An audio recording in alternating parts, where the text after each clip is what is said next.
Hi, welcome to the channel. This is Beyond Authentic, where we go beyond the mundane to tell you all about authentic witchcraft. My name is Lisa, and in today's video I want to start talking about tarot.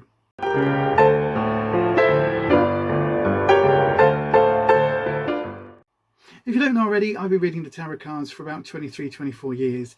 I first picked up a very basic beginner's deck and found that I quite liked the sort of intuition and the divination element of the tarot. And over time, and through a couple of really good teachers, actually got quite proficient at the tarot, actually. And then as happens in life kind of got in the way, and I put the cards down for a while and I picked them back up and put them down and picked them back up. But the tarot cards are something that have been with me ever since I was literally 19 or 20, so that's nearly 26 years now, and it's something which I have developed a really strong bond with. Now, I guess before we go any further, I should tell you a little bit about the history of the tarot cards. So what we know of the history of tarot is that around the 13th and 14th century, there was a card game in Italy, also in Spain and in France. It was kind of across that whole European area. And it was something which we kind of think the tarot developed from.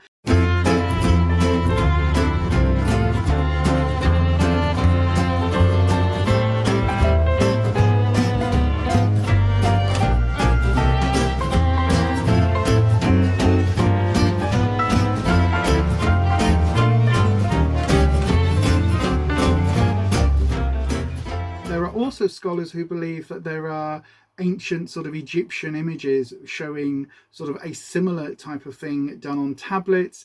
There are other people who believe it goes back even further than that. Most scholars do agree that the modern deck as we know it today has its roots back in the 14th century. Most of our understanding of tarot, and certainly how we use the cards today, is a very modern thing, although again, like a lot of elements of witchcraft, it does claim a much greater lineage in the past. So if you want to pick up tarot, do you need to know the history? Do you need to know, all of that? No. The modern tarot is something which has gone through many changes, and various tarot readers will tell you various different things about the various decks. I know there are some purists that will only use the Rider-Waite or the Tarot de Marseille. The way that I look at the cards is that, to be honest, I think there were decks around at the same time. I think that people were probably creating their own variations all the way through, the same as they do today. So I don't mind modern decks. I really like some modern decks, and I've got a couple of really interesting modern decks that I'm going to show you. If you're new to tarot and you're wanting to buy your first deck, you might go on Google, do a little Google search, and then just sit there mesmerized, because there are thousands of different designs of decks out there, and which deck you get is entirely up to you. Now, on one end of the scale, you'll have the classic decks. So something like the Rider-Waite Smith, the Tarot de Marseille, those old decks that have been around for hundreds of years. At the other end of the scale, you can find very esoteric, very out there tarot decks that have very little connection to the classic decks. And you can pretty much find everything in between as well. Now, some of you might have heard that you can't buy your own tarot deck, you have to be gifted them. That is codswallop. If you find a deck online and you are drawn to it, you are drawn to the imagery, then that might be the right deck for you. If I was going to buy you a deck, I could guess at what you might like, but say you like a mermaid deck and I know you're into water things, I might end up getting you a pirate deck because I know the water connection is there, but you prefer the mermaid imagery. So this is why when you are choosing a tarot deck, it is important to go with your gut instinct and to actually kind of get a deck that speaks to you. Let's go into what the tarot deck actually is. So the tarot is actually separated into two different sections. You've got the major arcana and the minor arcana. Now, the major arcana cards are numbered 0 to 21, and they are the cards that you generally see when tarot is depicted on telly or in films. They're the big hitters, as I call them. So they're cards like the Lovers, the Magician, the Fool, the Devil. These are the cards that are generally shown on telly because they're the ones that are easiest to see.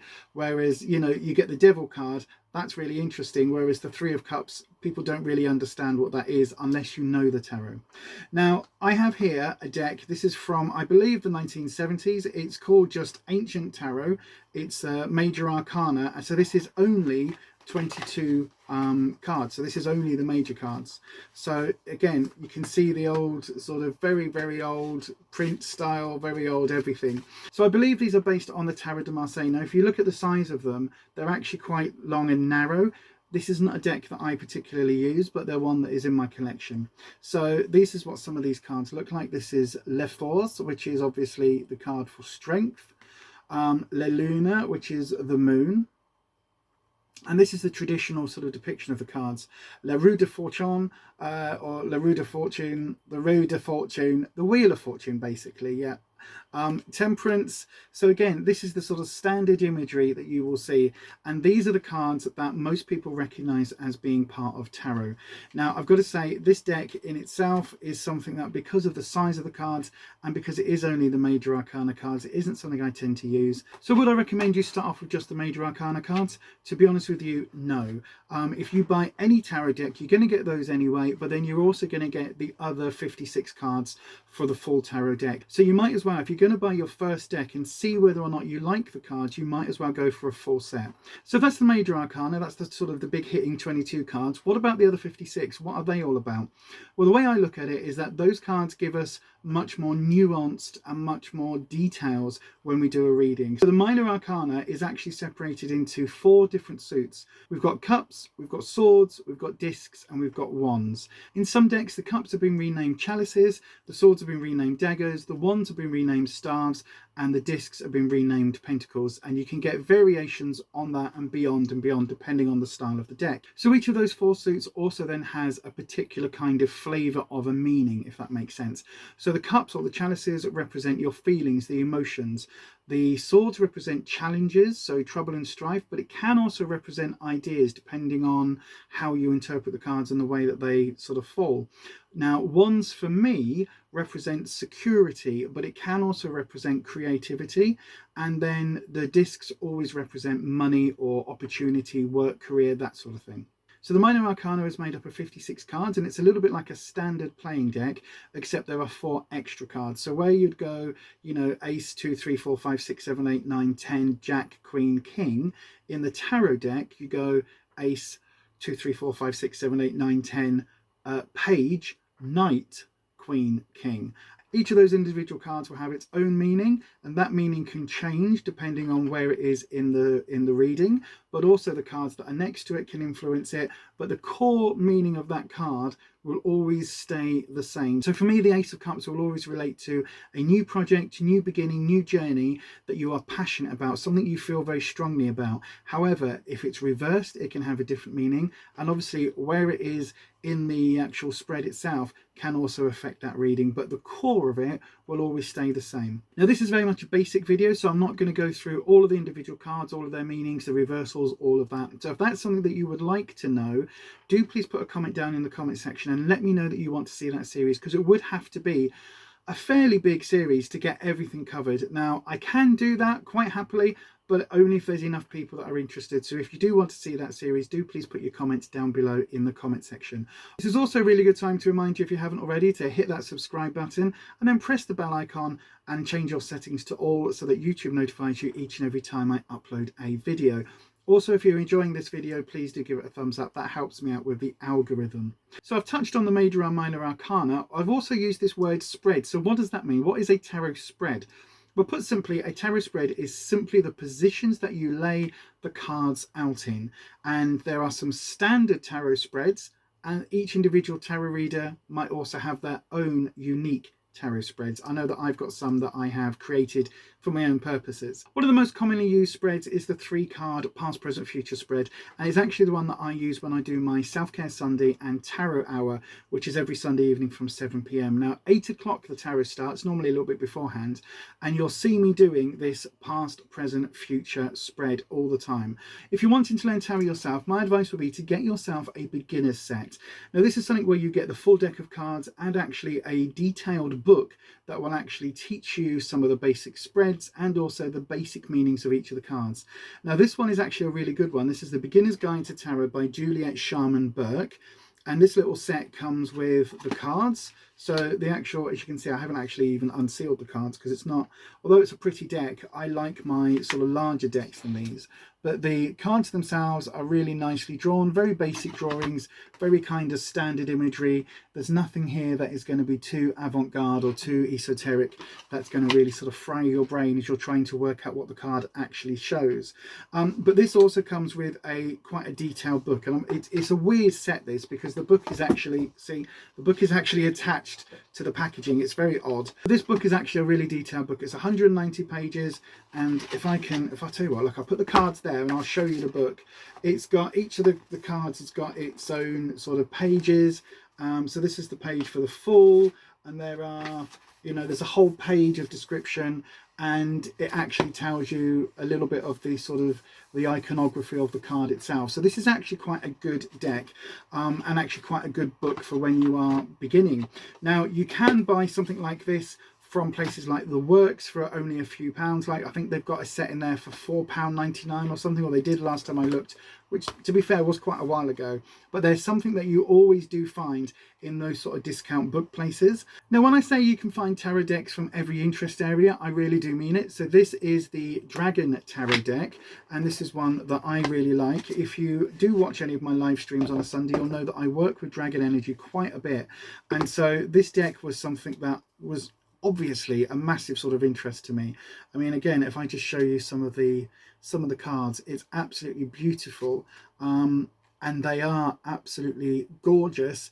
The reason I don't really read with these is because I find the writing on the bottom, where it actually tells you sort of what the card is, I find that really difficult to read if I'm sort of trying to read quickly. And it's for that reason, it's not something, that kind of pausing just interrupts the flow for me when I'm reading for other people. If I'm reading for myself, this is a deck that I do actually use because I do really enjoy it. And of course, the book that it comes with, because it is a little set, the book that it comes with also has all of the pictures and things, and it's a really nice, sort of fairly detailed book. It's not as detailed as some, but again, I have been reading for a while. The one thing I will say about this particular deck is that these cards are quite thin. So again, it's one of the reasons why when I'm reading professionally, I prefer a slightly thicker card stock, just because I like to be able to have that sort of, I like them to be quite robust because I'm doing a lot of readings back to back. One of my other favourite decks, and this is one that I might try using on a Sunday evening at some point, is the Golden Girls Tarot deck. Yep, that's right. It's the Golden Girls depicted as tarot cards. Now, I really like these cards. I think they're really fun because you've got Blanche, Sophia, Rose, and Dorothy in various depictions of various different cards. But you've also got things like you've got Stan, so Dorothy's husband or ex-husband. So although this is a really fun deck and it is a really modern deck, it is still easy to read because it is based on that sort of classic, iconic imagery from the Rider-Waite deck. Now, the deck I use personally is the Connolly deck. Now, this deck I've had for about 17-18 years. It's very well used. It's very kind of showing its age now, and a little bit kind of battered and a little bit bruised. Now, I love this deck, so I have just ordered myself a replacement deck, but it's not going to be quite the same as this because they did actually update the Connolly deck. So I'm going to be getting the modern version, and what I will do when that turns up is I will actually do you a card by card comparison, because I'm going to have to adjust to the new imagery myself. But just to show you sort of how similar and how standard some of these images are, even though they're across two different decks. This is the Magician in the Connolly deck that I use, and this is the Magician in the Golden Girls deck. So as you can see, the imagery is very similar. We've got that sort of red and white imagery, we've got the same sort of position, and basically it's the same sort of card, all based on that Rider-Waite. But you can see each individual deck has just given it its own little flavour, its own little nuance, and its own little twist. Now, I do sometimes get questioned, what's the difference between tarot cards and oracle cards and other divination cards? Well, basically the tarot deck will always be 78 cards. It will always be split into the minor arcana and the major arcana. And although some of those titles of the major arcana cards and some of the suits might vary, they're always pretty much the same. So for instance, in some decks the Death card can be renamed Transformation, because generally that's what the card represents, and likewise in my deck the Devil is renamed Materialism, because again that's the sort of main reading, that's the main meaning for that particular card. Oracle cards though can be made up of 30, 40, 50, 60 cards depending on the deck, and each of those cards will have very different meanings. There's no standard kind of layer or standard meaning for the Oracle cards. For instance, I've got the Dragon Oracle cards here, which are a really lovely deck actually, and they are 44 cards in this particular deck. But then I've also got one of my favourite decks here, which is the Sacred Self-Care Oracle cards, and these are 55 cards in this particular deck. So you can see there's a big difference. There's 11 cards difference, and these ones are very different to the Dragon cards, which again are very different to other Oracle decks.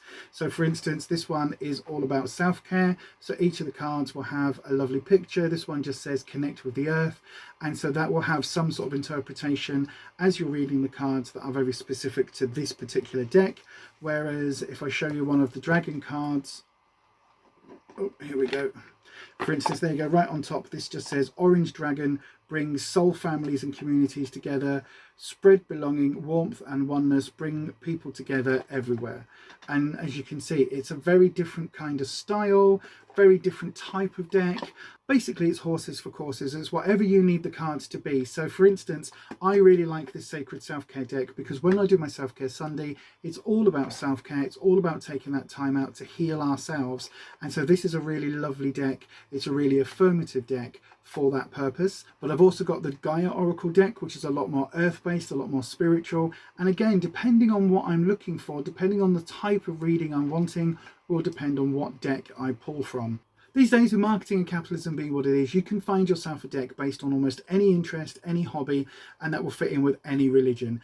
If you are wanting to get into tarot, my advice would be to get one of those beginner sets. Now, it might not be the deck you end up with, it might not be the deck you have for, many, many years down the line, but it will be a good jumping off point, and it will basically give you that idea of whether or not this is something that is right for you, because there are lots of other divination methods out there, runes, tea leaves, palmistry, all of that you can go down. But if it is tarot you're drawn to, starting with a beginner's deck is going to give you those basics, those fundamentals that you can then jump off from, and before you know it, you'll be playing around in the esoteric and the weird and wonderful decks that are out there. If you do get yourself a tarot deck, there are lots of superstitions about having a tarot cloth and keeping them in a particular way and having them under the full moon and all of this.